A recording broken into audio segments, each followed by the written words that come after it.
What's up guys, Justin here with TheSketchUpEssentials.com, back with another SketchUp extension intro video for you. So in this video we're going to talk about an extension that allows you to quickly create site context models within SketchUp. So today's video is brought to you by my supporters on Patreon. I want to say a big thank you to my two newest supporters. So thank you to Apichaya Kanyala and Lauren Peroni.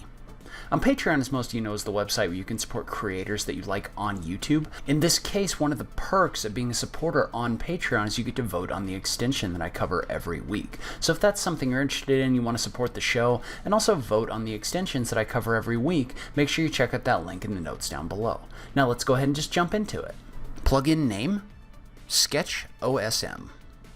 Plugin developer, MindSite Studios. Plugin cost, it's free. Where can you get it?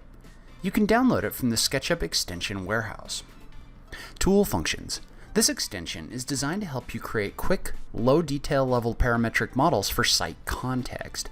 It basically operates kind of as an extension to Placemaker, which is the one-click city building extension that we've talked about before. I'll link to more information about Placemaker in the notes down below.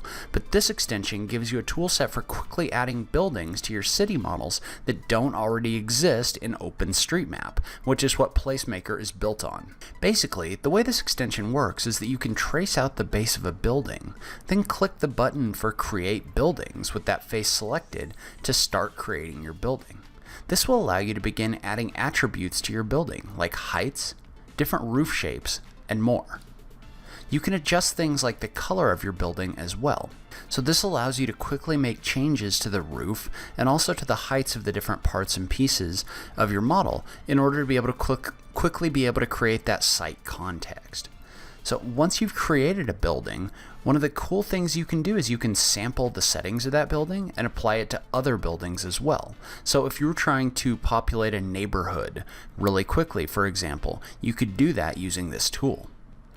Theoretically, the building footprints are editable, though I was having some problems getting this function to work. I think it was probably user error on my part. So if you know how to do that, leave a comment below and let me know. In addition to being able to create simple polygon shapes, you can also create complex multi-part buildings within the Create Complex Buildings tool. You simply draw your building outline, and then you come back in and you add the different parts within that group in this tool.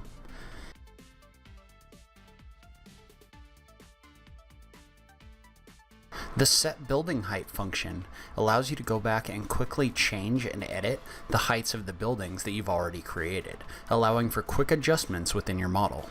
So finally, you can also upload your models to OpenStreetMap to share them, allowing other people to download these models as well.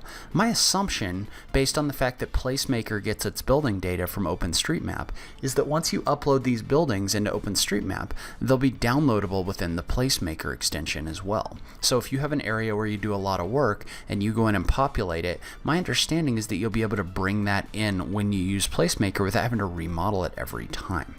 If you like this video, please remember to click that like button down below. If you're new around here, remember to click that subscribe button for new SketchUp content every week. If you like what I'm doing on this channel, please consider supporting me on Patreon. Every little bit helps, even if it's only $1 a month. So make sure you check out that link in the notes down below. But in any case, thank you so much for taking the time to watch this. I really appreciate it, and I will catch you in the next video. Thanks, guys.